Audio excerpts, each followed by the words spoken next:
I'm going to unapologetically say that Aristotle is one of the few philosophers that I don't mind letting somebody else figure out.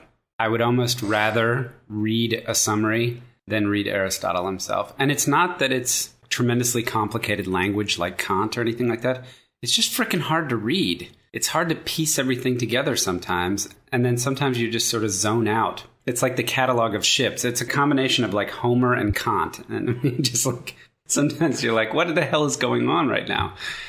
Yeah, if you really spend up some time on a paragraph where it might seem like there are some disjointed, loosely related sentences, let's say, you actually take time to figure it out. You realize, oh, he's making a very tight argument here, and he's actually quite economical. And it's also nice for me to go to some secondary literature and be reminded of some things, kind of be sensitized, and then go back to the text and be more sensitive to what's going on. But it is easy to go into zone out mode or to get bored.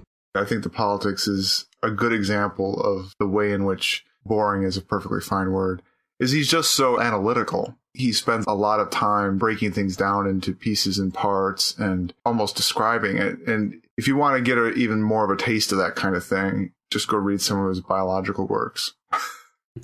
You bring up a good point, Dylan. It's not so much the fact that he's analytical that makes it tough to stay focused. It's that he's analytical about things that are very specific to his time and place. So as soon as you're like, okay, he's going to go on like an in-depth analysis of slavery. As soon as I'm kind of like tuned out to like, I don't have that as part of my cultural heritage, even the kind of slavery he's talking about is a particular brand of it, then I get tuned out. Or, if I don't know about some of the city-states that he's analyzing in the Politics, and I'm like, okay, make the point, move on. That's the part that's difficult. It's a little bit like reading original pieces of research sometimes. I got interested in this new research about the genetic history of dogs. And when I went to go read the papers, I was reminded of the way in which there's a kind of exhaustive cataloging of things and going through different possibilities and lots of very particular analyses. And I really was just interested in the big picture. And so I wasn't in a position where I wanted to evaluate that information. I wanted to just see what their conclusions were and just get a sense of what that was. So there's a way in which you sort of want the review article and the list of the greatest hits out of the book, unless you are really going to try to do some kind of analysis of it. One thing also is that Aristotle was very empirically minded, which is not something that people always realize. And in this case, he had his students go out and collect information about different constitutions for 158 different cities. And we only have one of those today, the Constitution of Athens. But part of his work here reflects a systematic analysis of that data from 158 different types of political organizations. I think that if you're coming to Aristotle for the very, very first time, I think that the selections that we have are pretty reasonable for the Politics. And I encourage anybody to just jump in. But if you really just get dismayed, there are other books by Aristotle to read that are a little easier going than the Politics if it's your first time reading it. It takes a little exercise to get used to it. Yeah, related to this, I listened to somebody who made a podcast version of speeches that he had done on friendship. And it's just a little short thing of there are 3 kinds of friendship, and it was nice. There was none of this exhaustive stuff. It was short. But he is interested in taxonomy. You did say the 3 different kinds. Yes. He loves taxonomy. He did invent the categories, right? Right. Yes. I used a different approach for this one. I mean, I know I just did this for the more, but I listened to this entire book as a LibriVox. So it's actually a lot of different people reading the different sections. So I just got through the whole book and sort of just let it go by. It's the equivalent of skimming. That's how I was able to choose what selections we would do. And then it was a fairly simple matter to go. Actually, it was just today then that I read through the actual sections and took notes on them. And I felt that it was fine. Usually I do most of the reading day of or the few days before, but this one I've been reading steadily for a few weeks slowly. What did you do when you were in seminar, Wes? Were you one of those people that felt you had to read all the reading the day of seminar in order to have it in your brain? Or did you read it 3 weeks ahead of time and then review it and review your notes the day before? No, I was a terrible student. I often missed readings, and if I did get a reading done, it was at the last minute. Usually I didn't get the whole reading done. But you went to seminar even if you hadn't done it? It's better to skip, because if you haven't done it, it's such a painful experience to be in seminar when you haven't done the reading. I did sit through seminars and then, I had to be silent. Sucks. It's your penance. It's your just punishment. Yeah. I mean, I realized at some point that I thought I really enjoyed seminars because I learned so much and I enjoyed hearing what other people had to say. And then my experiences of not doing the reading and not being able to talk, I realized what I enjoyed about seminar was listening to myself talk. And yet now you hate listening to yourself. Yes. Doing a podcast will teach you to hate listening to yourself. Yeah, definitely. Since we're off topic already, let's give the ground rules for the new people. Although, new people, if you really want to hear what this is about, we have an episode 0 where we kind of explain why we're joking around here and not jumping into the text right away. And we also did episode 5 on Aristotle's Nicomachean Ethics. So while that is not essential for what we'll talk about today, they're complementary. Right? This text was the sequel to that one. Or really, that text was the prequel to this one. They're conceptually related. Well, I thought they were actually written like he refers to it as the previous treatise. Like they're actually... Oh, you have to be careful about that, though, because that phrase, the previous works, it's not altogether clear what that refers to. Well, the ground rules for our discussion include, number 1, try not to assume that our audience has read what we're talking about or has any other background in philosophy. Number 2, don't name drop. Just make your point. Don't say... You'd understand me if only you'd read Nietzsche's unpublished masterwork, Syphilitic, All Too Syphilitic. Number 3, we will be rigorous and exact in all that we say, unless doing otherwise would constitute a humdinger or a laugh riot. And that would be an actual riot. An actual virtual riot via podcast. And on my notes here, I actually spelled that L-A-F-F, because that's how it is spelled in laugh riot. Fascinating. It's translated from the Greek. It has a hyphen in it. As an overview of this thing, he invented political science, correct? With this text. I thought I heard that somewhere. Well, he sort of, when he talks about that man is fundamentally a political animal and the idea of analyzing the workings of a city and the activity of running a city and the study of how people gather together as individuals to form a city. Yeah, it's politics, I guess. But unlike some of his other sciences, this was explicitly normative. He's not just saying these are the types of governments. He's trying to get at what is the best kind of government by analyzing the types. Right. That's a lot of what this is. The taxonomy is here are the different types of government. Here's the problems that you can have with them. Here's how each of them can become corrupted. Here's how to prevent revolutions in any of them. He does spend some time talking about his kind of ideal government. The last chapter that we didn't read, book 8, is all about in the best kind of state, how people be educated. So he does have some definite things to say about ideals, but he's also very practical. This text is largely a reaction to Plato's Republic, which we also have an episode on. And his criticisms of Plato are it's not very practical. How you really are going to just reach out and redistribute all the property? You're really just going to reach out and take these guardians from their parents and put them in public? Isn't that strange? Wouldn't you cause a revolution immediately? So even what he considers the best kind of government, which is government by the best, he realizes that different peoples are in different circumstances. In fact, different peoples in different regions may have different natures. So there's really not one best government for every type of person, every type of region. But he can come up with some guidelines, and by knowing this taxonomy and the pitfalls of the various types, you can start with the state that you've got and try to make it better.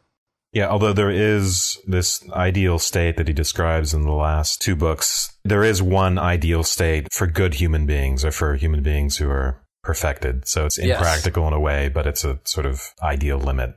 Yeah, it's a little bit like the idea of the flourishing human being, which for Aristotle is going to require particular circumstances, physical circumstances and mental, and a certain kind of fortune as well as ability. It isn't just going to happen. And you can't even necessarily aspire to it without having the groundwork available to you. You mean the individual happiness or the perfect state? Both, because he thinks that the happiness of the individual and the happiness of the state are coincidental. They're the same sorts of things. The purpose of the human being is to be happy, and the purpose of the state is to create the conditions under which human beings can be happiness, right? Book 7, Chapter 2, the happiness in the city is equal to the happiness of the individual. Whether happiness must be asserted to be the same both for a single individual human being and for a city, and not the same, however, remains to be spoken of. But this too is evident. All would agree that it is the same.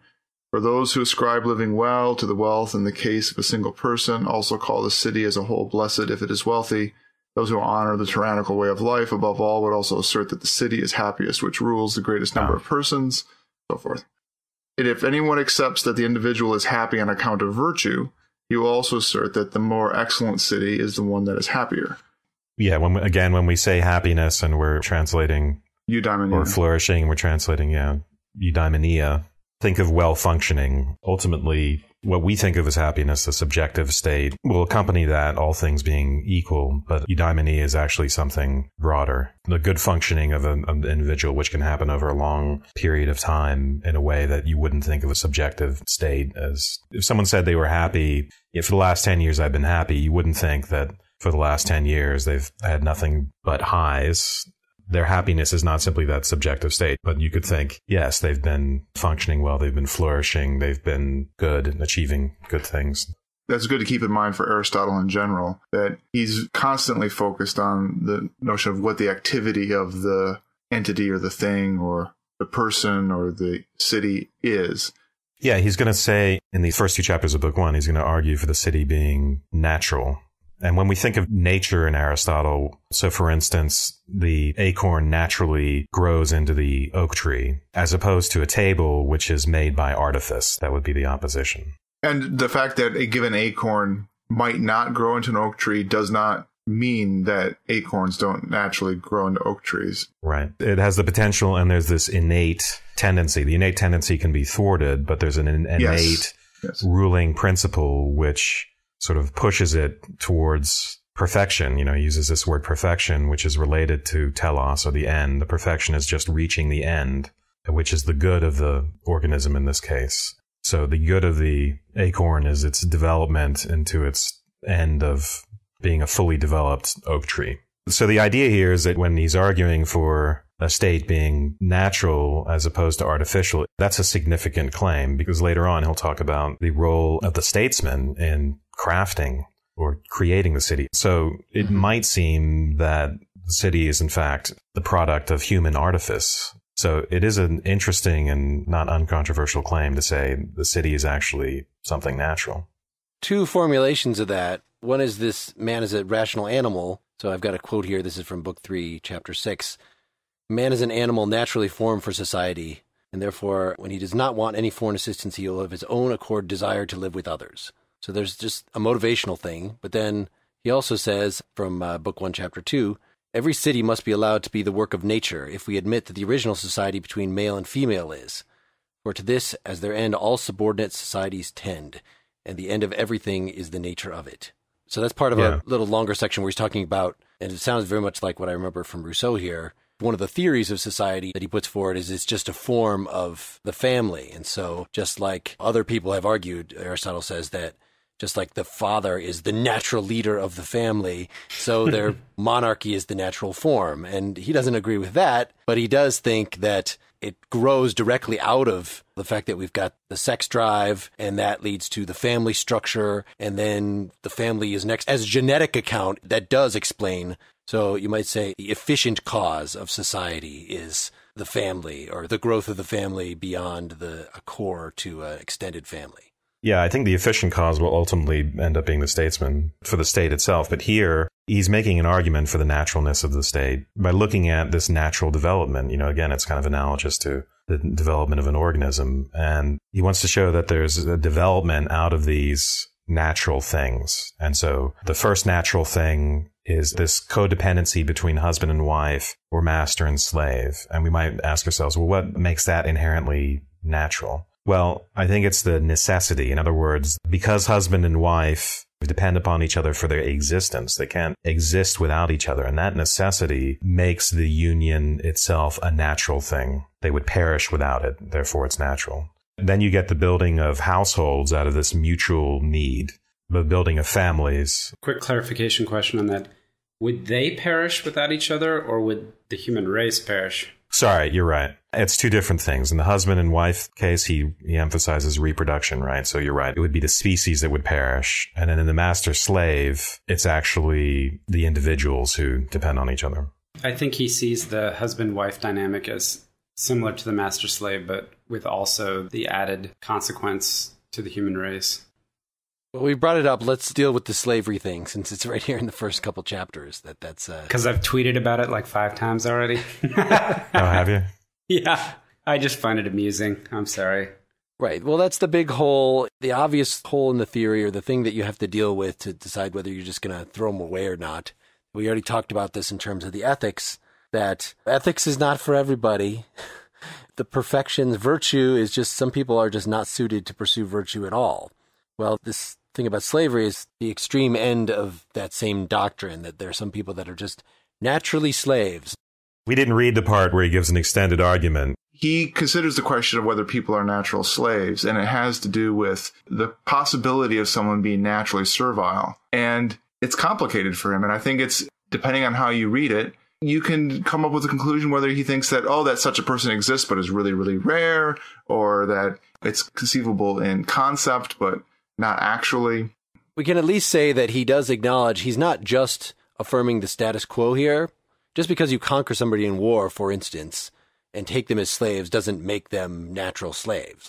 Anybody that is a slave right now might not naturally be a slave, but in any case, he's leaving that open as part of his account of human nature, and I guess we could just acknowledge that and move on, unless you have other specific things to say. Yeah, no, I think we acknowledge it and move on. I think the important point is that later on when he's talking about citizenship, and he talks about what makes a citizen in different kinds of states, it's important to understand that, and he says explicitly in numerous cases, people who do manual labor can't be fully functioning citizens because they don't have time to read philosophy and study politics and engage in political discourse.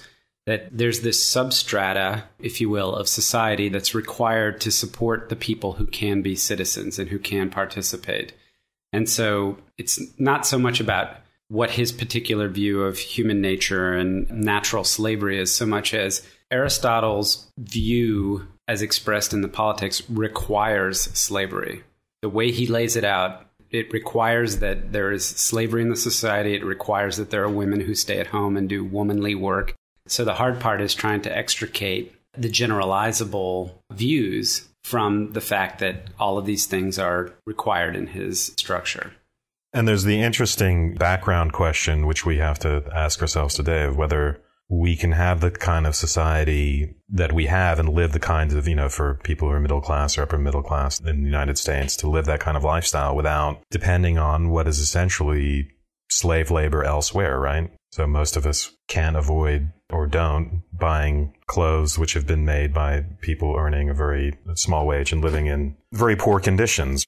The society does require artisans, according to Aristotle. He doesn't consistently say that those have to be slaves. He doesn't spend a lot of time talking about these outgroups. He does object to the fact that Plato in the Republic really seems to entirely neglect them and just talks about the guardians and their education. But what about all these other people? Like, if you entirely exclude the mass of the populace from any power in the government, you're going to get a lot of enemies. You're going to get a lot of unrest. So Aristotle is concerned about them insofar as at least they could be troublesome. It's not clear to me the different gradations of people who are not or should not be full citizens. And he definitely distinguishes those. A lot of the concern in here is there are a lot of different societies that have different requirements for citizenship. So maybe only 10% of the people are actually citizens. That doesn't mean the rest are slaves.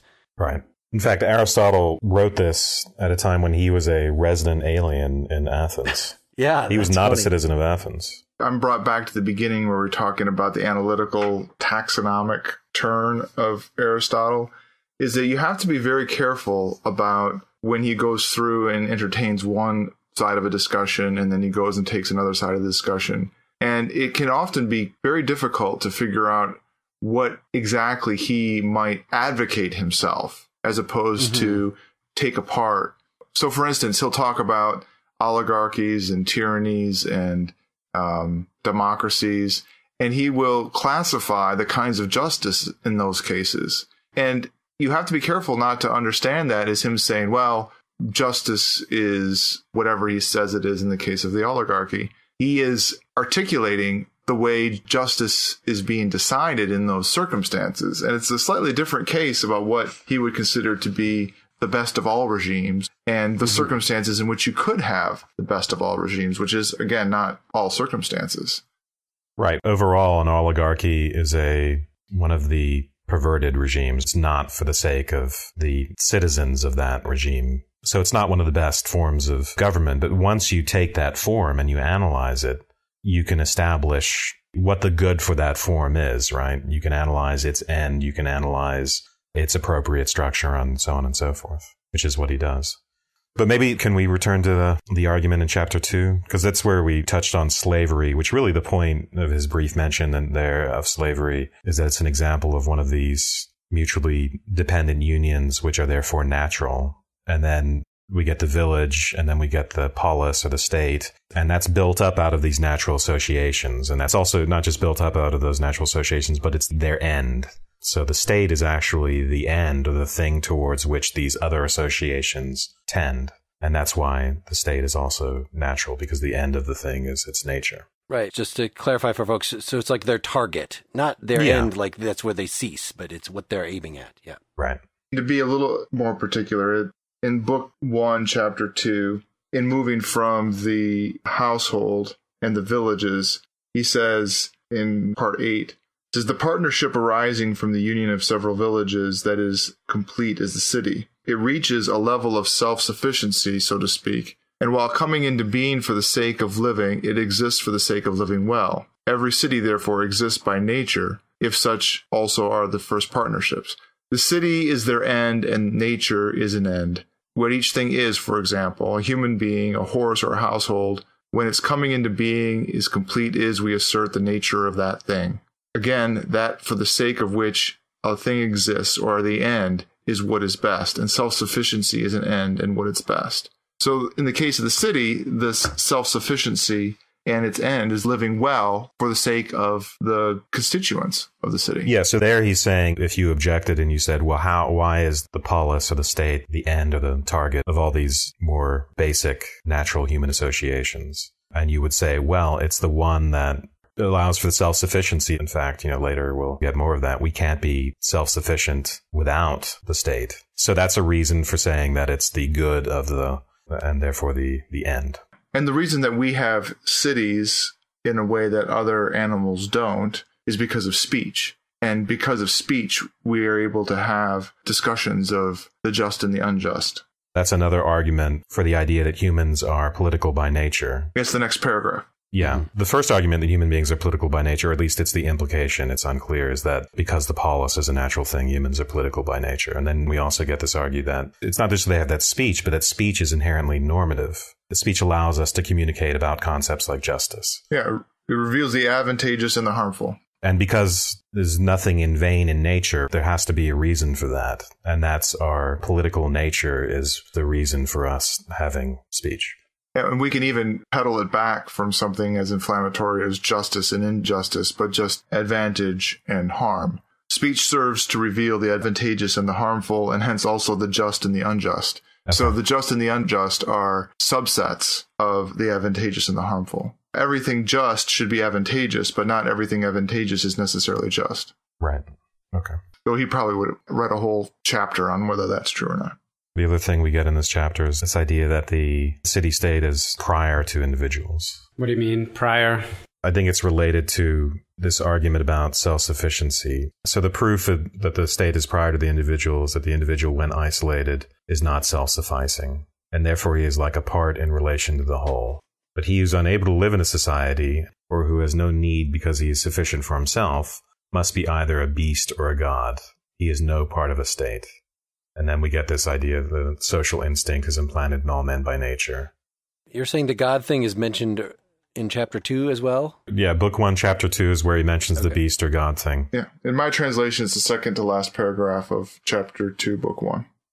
Well, I noticed that particular bit about the God is repeated in book 3, chapter 13.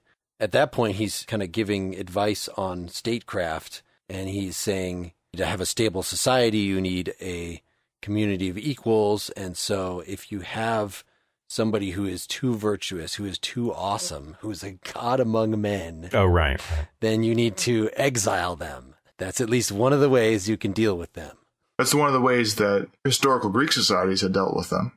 Yes. And I think that was the part where he actually introduced this famous quote. Maybe it's from elsewhere as well, but the striking off those ears of corn which were higher than the rest, reducing the whole crop to a level. Yeah, and his argument there is that such great men, there can be no laws for such men, right? They are themselves the law. Yeah, as you can see, Nietzsche. Yeah, I was reminded of Nietzsche. And also with the master and slave stuff in the first place, I didn't realize that Hegel was reacting so directly to that section here. Yeah, exactly. The mutual dependence. Yeah. This being a primary feature sort of where society starts in the first place. Right. We're all satisfied that the state is natural and human beings are by nature political. I think it makes sense the way he talks about partnerships and says, I'm reminded, of course, when we read this, where he says, first there's a union of the man and the woman, and then you have the family, which has a certain sort of structure to it. Then those multiple families come together, and that forms a village. And he makes a point of saying that his point that Dylan made about the city is required not just to live, but to live well, is that as these pairings, these partnerships expand and they tend to cluster. So the partnership that is the husband and wife becomes the partnership of the family. The partnership of multiple families becomes the village, the partnership of multiple villages, et cetera, et cetera. It increases the opportunities for each of the individual members of these groups to flourish. So if it's just you trying to survive on your own, and he makes the point that, you really couldn't, it's impossible to be self-sufficient. But when you're one family trying to survive, it's a lot different if there are 5 families grouped together, because then you can start partitioning tasks and there are additional skills and various sorts of things that come into play. So his idea of the city as this kind of organic outgrowth of the partnering of individuals for the purpose of not just surviving, but getting to the point where you can do things like have art and philosophy and politics of a meaningful sort and all that. That's a compelling story, but it also echoes, or I guess the other way around, these social contract theories that we read for the last couple of years, talking about how people come into partnerships with each other and for the purposes of creating contracts. This, to me, is a much more appealing view than the social contract theory stuff, as if you're going to talk about some sort of hypothetical, organic notion of how individuals come together to form communities. I think that's a great point, because these human associations start out as a matter of need at the level of family, for instance. And then with villages, he says something like the village can be for more than mere necessity and survival, but he doesn't really specify how. But then at the level of the city, it's clear that it's not just for the sake of life and exists for the sake of the good life. So we go from mere life to the good life. And at this point, I think self-sufficiency doesn't just mean meeting our basic means. It means self-sufficiency in the sense of the good life in general. That's exactly right. And it's in, I think, significant contradistinction to someone like Hobbes. I think I might have been putting it wrong. I think I was suggesting that human beings could be self-sufficient through the state. But actually, he's saying the state is the only self-sufficient thing, right? Yes. It's not like we achieve self-sufficiency through the state, which sounds kind of contradictory anyway. Or Hegelian, that we achieve actual selfhood. And I think you could read that into Aristotle, that Hegel's notion that we talked about, that it's only in the state that you achieve something like selfhood. It's that's not going to be Aristotle's word for it, but that you achieve your own eudaimonia, right? Which is essentially the same thing. It's our ultimate end, our fulfillment. Yeah, I think that Aristotle would completely agree with that. I think you would even read the part, what seems like new in Hegel's version is that it's this reflectivity, it's this having this picture of yourself. But I think from what you said, likewise, you don't get reflection, you don't get philosophy until you have a well-functioning state. Otherwise, everybody's scraping around for subsistence and don't have time for that deep self-knowledge. So, yeah, you could say it's self-knowledge certainly in the Socratic sense. You just aren't going to get until you've got this. And again, I would think that would include, for the ancient Greek, having slaves, having people that are taking care of all the stuff that needs taken care of so you can sit around and argue about philosophy. I want to bring up the end of the book where he talks about the virtue of the Agrarianpolis in this respect, that He reminded me of Thomas Jefferson in this respect. This idea that the best democracy is one full of farmers. They have the self-sufficiency, broadly speaking, to run their own affairs and are working, but are also not sort of corrupted by the petty nature of city living. I read that purely in a snarky way. No, I didn't read it snarky at all. At that point, when he's talking about democracy, what makes a bad democracy is that what makes it turn into essentially a tyranny of the majority is that people just go and vote on everything just to fulfill their interests, right? They don't want to do any work. They just want to take all the money. This seems to be his primary concern with what's wrong with democracies, is that the poor are going to get together and just divide up the rich's loot. So the more active they are in the democracy, the more they vote on stuff, the worse the democracy is going to be. So what's great about having farmers is that they're off farming. They can't just hang around and vote all the time. Yeah, that's what he says. Yeah, right. And he also says shepherds are good. They're off. That's sort of the second best kind. Likewise, any time where most people live far from the city. And he's explicitly saying, I want democracy to be as non-participatory as possible. Yeah, he's seeking out a middle path there, right? Because the problem with having the wealthy rule is because they're, as Dylan pointed out, corrupted by their idleness. And then the problem with having the poor rule is that they'll wreck the state and by demanding redistributions of wealth and so on and so forth. So you need people who are well off enough. He makes a remark about farmers can actually be quite wealthy, but they're also active. They're busy, so that they're not simply going to devote all their time to petty political squabbling. This sounds like we're jumping to what are the different kinds of government and how do they all go bad. And we do have book 3 where he starts it off talking about what is a citizen. And I think we can get to that, but let's at least sketch out the overview. I guess one of the ways I heard this broken down was he wants to talk about the matter of society and the form of society. So the matter is going to be made of what's the citizens. Do you let everybody? Is it just the people with property? Is it everybody in a certain residential area as a citizen? How does it work? And then the form is, how are the offices set up? How many rulers do you have? Which is what he calls the Constitution. Yes. Yeah, the arrangement of offices.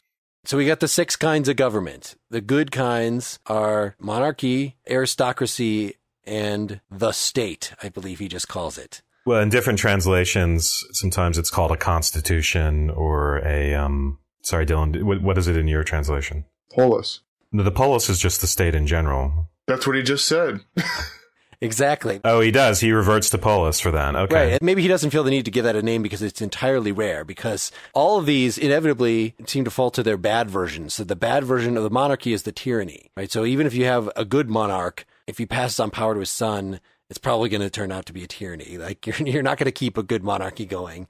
And then an aristocracy ruled by the best, the few, is going to turn to an oligarchy where you still have a few people running things, but those are not the best people anymore. And then if you try to set up the state, which is really ruled by everybody, it's going to inevitably turn to democracy, which is this tyranny of the majority at its worst, right? So those are the 6 forms. He can deal with them in pairs. So he doesn't give separate advice about monarchies and tyrannies, but he gives advice about monarchies and how to make it less likely to become a tyranny. And, if you're going to have a tyranny, at least how do you make that stable? Things like that. And then when he gets to democracy, which was in book 6, we read about his thoughts about democracy. He doesn't deal with the state, the polis, this pure form of democracy at all, because he just takes it for granted that, of course, if you have rule by the many, they're going to be not virtuous. That's just the way he thinks virtue is distributed, that it is a property that only the few have. So it's not even really an issue.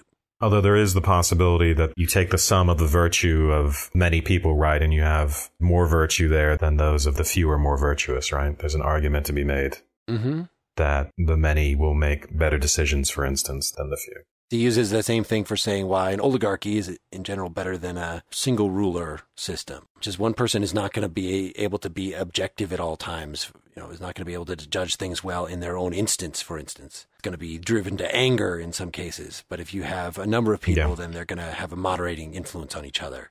Unless it's the rabble, and then they're not going to have a moderating influence on each other because they're going to be whipped up by demagogues to do all sorts of horrible things, at least is Aristotle's fear.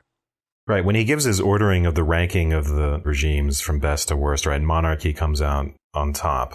But that assumes you can have a superman as monarch, right? Someone who's super virtuous. For practical purposes, that falls apart. Is that the... That wasn't as clear to me. I thought actually that he thought that the best kind of government was going to be an aristocracy, not a monarchy, for the reasons just given. Well, let's look at where he gives that ranking. Where does he give he gives us a nice little ranking of best to worst types. I think it's book 4, chapter 3. The types of regime. Book 3, chapter 7, he sets out 6. Seth, you're right. Book 3, chapter 7. Forms of government in which one rules, we call that which regards the common interest kingship.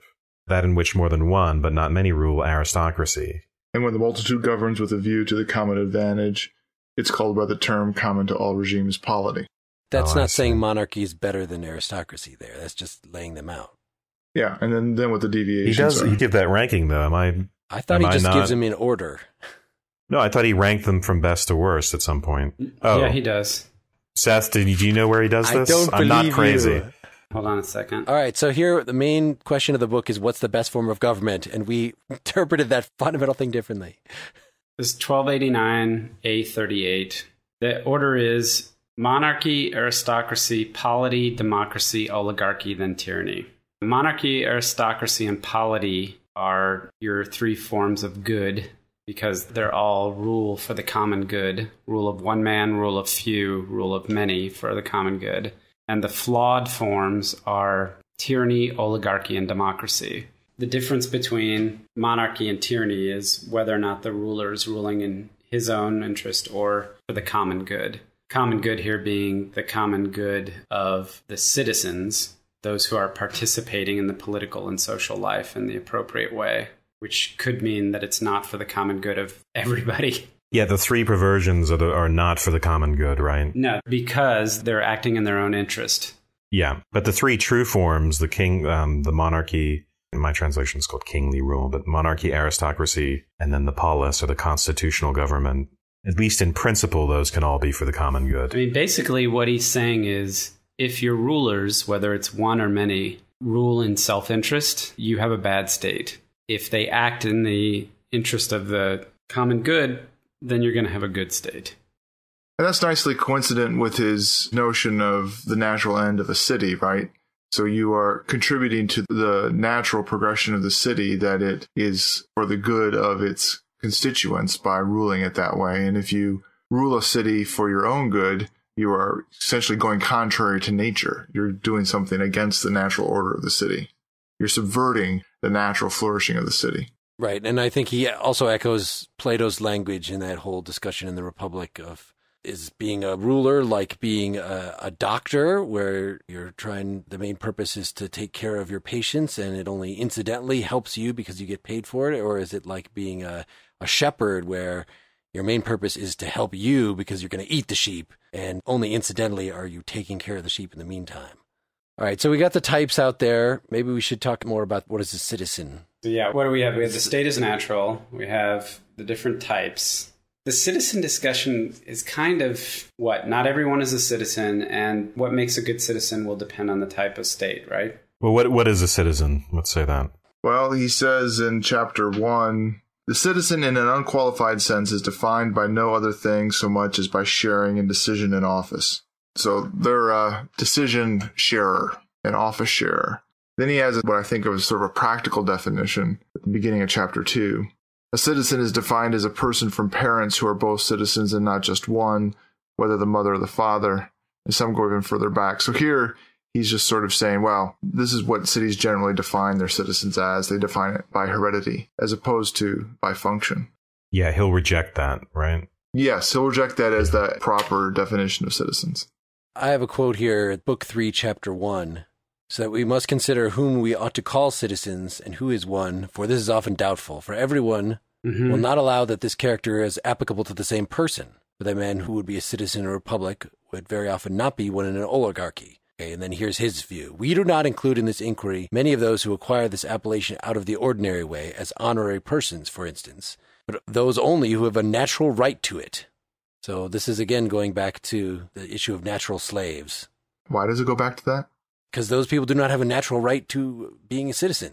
This is going into the point that we made in the last podcast, that a society for him, a well-functioning state, has to ultimately be founded on the friendship of equals. There are a lot of outgroups then. It is slaves, but then it's also women who he says are not slaves. It could be artisans, sojourners, that are not going to be included in that. What's tricky here is that sometimes he's talking descriptively of what various societies think, and sometimes he's talking about normatively of what in this kind of society should happen, or normatively, like ideally, what in the best possible state, who should be a citizen. It's hard stepping between those things. I'm finding myself fumbling a little bit. But clearly he thinks that in any good state, you're going to have sharp distinctions, and really nobody should have political power who doesn't deserve it.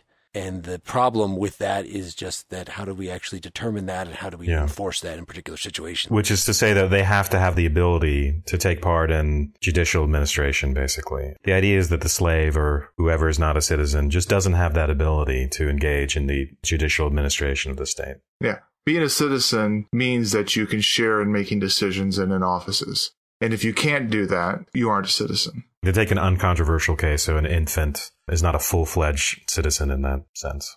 Later on in Book 3 in Chapter 4, he has this interesting discussion of the good person or excellent person and the excellent citizen.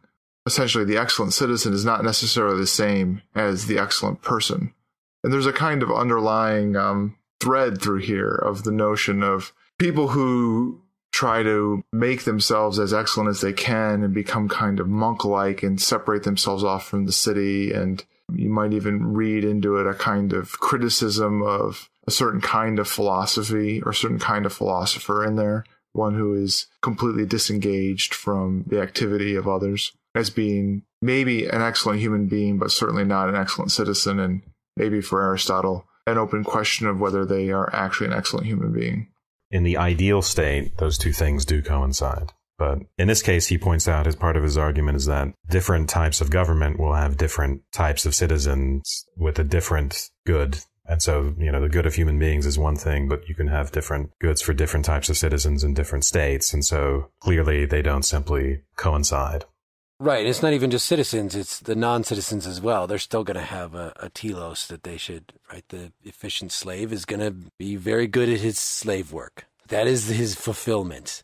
He even says that, just like we were saying at the beginning, that the master and slave need each other. Right? It's like the slave is essentially a child. It's just helpless, that he needs to be channeled into doing his slavey things. And even though he wouldn't admit necessarily that being a slave was to his good, we can see that it actually is.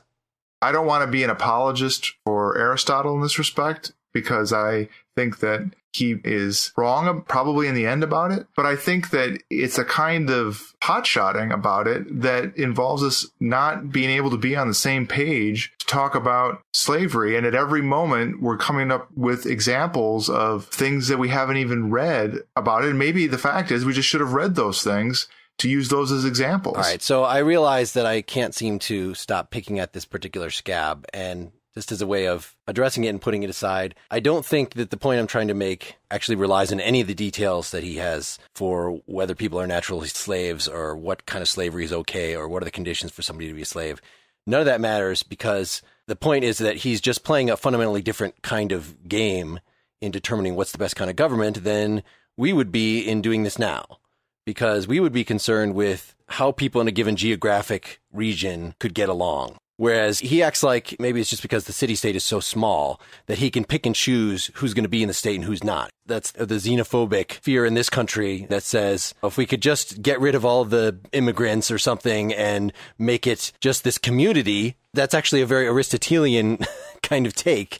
As long as you have some sort of ultimate moral division between people that we have to care about when we're figuring out what kind of government and people that we ultimately don't. He does think we have to make sure that the slaves and the other people like that don't rebel. So there is some little concern with that, but it's not much. So I think you're right that Aristotle has a fundamentally different point of view than what we would consider as liberal Democrats, and not liberal Democrats in sort of the political party sense, but in this tradition that we are part of from Hobbes and Locke and essentially our own form of government, in which the main concern that we have is we have all these people together and we're going to figure out how to balance all of their interests and develop structures so that we don't kill each other. And it's true that Aristotle's concern is more of like, what constitutes the different forms of government, where he assumes different characters or different pieces of combination in each of those communities, and also what kind of mix is going to be the best and what kind of possibilities are there going to be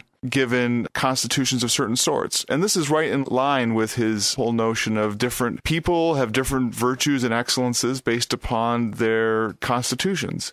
So there's a way in which this makes sense for him for trying to think about what is the best form of government given who is in there. And this is different than the idea of saying, how are we going to have a government at all in which everybody gets to do essentially what they want to do, which is basically a liberal democratic government. So I think you're right that the question of slavery for Aristotle is just coming up in a different way than we would consider it coming up in our way. We would just reject outright the possibility of people being slaves in a natural way. And in that discussion that Aristotle has, he has a section where he engages the question of natural slavery. And then the very next section, he says, well, on the other hand, people don't necessarily all agree that there's a possibility of being natural slaves. And then he goes and considers the other side of the case. And I find it actually a little challenging to figure out exactly where Aristotle himself comes down on it. But the fact that he's engaging in that conversation just goes to this roughly teleological way that he approaches everything that we are not so used to, where he would be considered the virtue of the excellence of anything. And in his case, clearly partly about his time, is that there's the open question of whether people are naturally slavish, or there are certain people that could be naturally slavish, as opposed to it being fundamentally a corruption of a kind of a servitude or doing things for other people, which is, I think, what we would think of it as. Yeah, so this just comes to, what are we doing with this book? Are we just studying it for historical purposes? I mean, if you were going to take it at face value and try to look at his reflections on what's the best kind of government and try to apply them now, would it be best for us to have a monarchy, an aristocracy? I think it would be very hard to take his considerations seriously, to take them at face value without sharing that assumption that he has that whether it be some people are naturally slavish or just some people can be successfully excluded from the occasion. Maybe you're just exiling them. None of them are naturally slavish, but you can let in who you want and keep out who you want. Now, obviously, we didn't read the full section on slavery, and so we can't give it its due. That's true. I mean, a lot of this we can't really give it its due. It's useful to point out the ways in which it's jarring to our sensibilities. It's probably less useful to simply say, oh, it's stupid because it differs from our current sensibilities. There's this deeper point at issue, which I take to be something about slavish natures and the nature of a master and so on and so forth. All right. Anything else to say about Citizens? I mean, like you said, the city is composed of dissimilar parts. This is a quote from chapter 4. As an animal is of life and body, the soul of reason and appetite, the family of man and wife, property of a master and a slave, in the same manner, as the city is composed of all these and many other very different parts, it necessarily follows that the virtue of all citizens cannot be the same, as the business of him who leads a band is different from the other dancers. Mm-hmm. And then later he gives this example. The temperance and courage of a man and a woman are different from each other. For a man would appear a coward who had only that courage which would be graceful in a woman, and a woman would be thought a talker who should take as large a part in the conversation as would become a man of consequence. Am I allowed to snicker at that? Because he really did. There's no missing section on that. It's just, that's him expressing what was going on there. What's interesting about comments like that is, on the one hand, that observation of the way in which people would be considered is true, right? In his time. Not even in his time, even right now, right? I mean, not that that ought to be the case, but that women of power often are, or, in the workplace, if they talk up too much, it's the strong woman's the bitch rather than being the powerful one, right? That still happens. You mean she's perceived as a bitch? Exactly.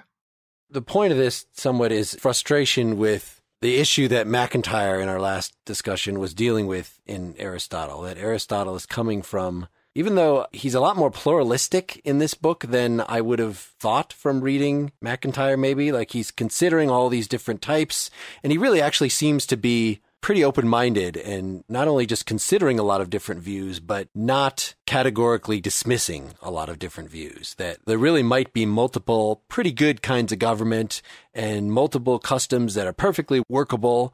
There's not as much work for MacIntyre, somebody like who's trying to modernize Aristotle's the point, to do to accommodate our current pluralism.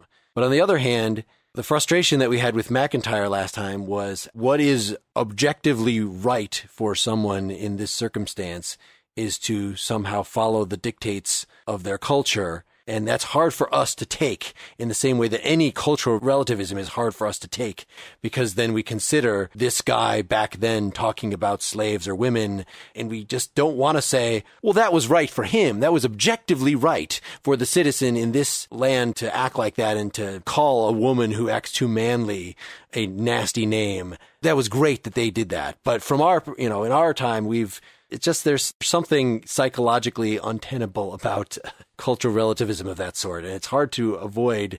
That's the big thing that I guess McIntyre had to deal with in trying to modernize this. I'm not sure after actually reading the Politics, I feel any better about the problem. Well, and you're also presented with the problem that you talked about earlier of understanding where he's being analytical and being normative. Right.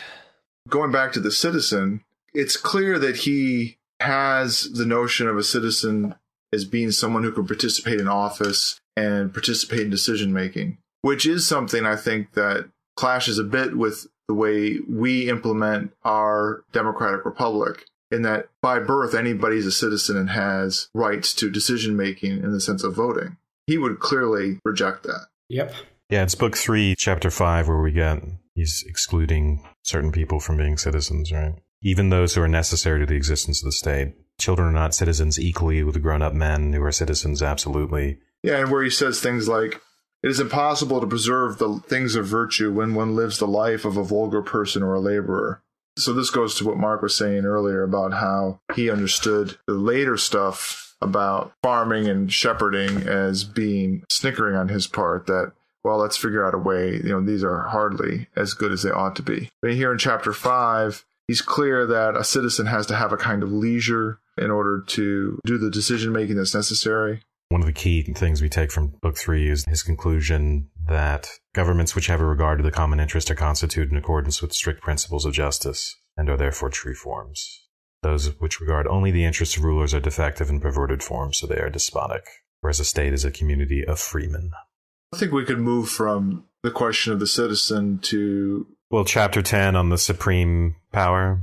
Yeah, and then the question of the rule of law versus the rule of men. Chapter 10, we get this, what is to be the supreme power in the state? The multitude, the wealthy, the good, one best man? Towards the end of that chapter, he focuses on whether the good should rule. And then we get this idea that the law itself should be, in a sense, the ruler, right? Because men are subject to passions. And then he quickly brings up a problem with that idea, which is that the law itself could be democratic or oligarchical. And then later on, we'll see, we have to have men who make decisions and implement that law. The law itself can't do anything. So we don't simply get rid of the problem of the interference of human passions by appealing to the rule of law. But we can preserve the idea of the rule of law, where the laws are understood to be for the good of the regime, that is, the good of the citizens. You're right that it becomes complicated, because you could have, of course, a regime that generates laws that are not for the good of the citizens or the regime, but are for the good of the tyrants. And those aren't going to be good laws. But then you appeal to the rule of law as being the thing to do. But ultimately, the laws don't help us if we don't have the right sorts of characters in our state, with the right sorts of education and customs and proclivities. To take an example today, the Fourth Amendment of our Constitution prohibits search and seizure for the most part. That really, in the way the precedents of our legal system have gone, that's really loosened up, right? You can be frisked on the street. A police officer almost always has probable cause to open your trunk of your car. What a law will mean will change with society's customs and whether people are willing to execute it. We could pass a law tomorrow which required everyone to wear, red caps or something. But as a matter of custom, it wouldn't be enforceable. What police officer would enforce that unless it's enough of a tyranny where they really fear for their lives and they're willing to enforce whatever some crazy dictator says must be enforced. So the law itself is not enough. Education becomes supremely important for Aristotle. I want to connect this to something he says elsewhere in here. I think we take it as a point taken for granted that, of course, the law cannot cover all possible circumstances, because we think of the law as very restricted, that not only is it just a matter of the law is not specific enough so you can't always tell whether something is legal or illegal, but that there are just whole areas like our personal lives that we just assume law is not going to encroach on. And there are plenty of places in here, right? He says that laws need to be put for the good of the people, but what the good of the people is making them great human beings. So there really is no limit to the scope, the potential encroachment of government on your lives. Not only education, even though he's more realistic about it than, say, Plato, where if we're going to take you from your parents at birth and raise you communally, it's still anything that you practically could get away with is okay to get away with. Even though he's clearly aware of how governments can be abusive. But if you had a good government, there's really no limit to what you should give them the power to do. So therefore, it would actually be a live issue for him that, law can't cover all possible situations. Because if you're a really good governor for him, you would want the law to cover every single aspect of your lives and behaviors, and submitting to that as a free person, knowing how to obey would be part of your virtue.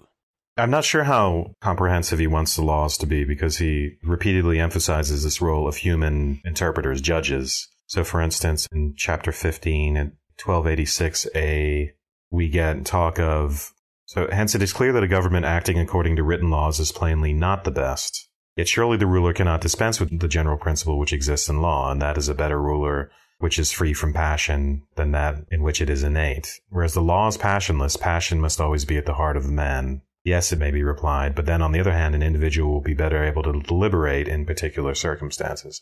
So for particular circumstances, we want individuals deliberating, and in the next paragraph, when the law cannot determine a point at all, or not well, we need to figure out who's going to be the decider, let's say. Who's going to decide in those circumstances, and we need the best men to do that. Where the best man may not be a single man at the end of that paragraph. A multitude is a better judge of many things than any individual. Yeah, I mean, in chapter 16, part of the problem with rule of law is the problem that laws don't judge at all. Judging is a function of human beings. Yeah. So at the end of the day, you need to have human beings running the polity because they're the ones that are capable of doing the judging. And then it would go along with that you need to have people who are good at judging to be the ones that are running the polity in order to do it well.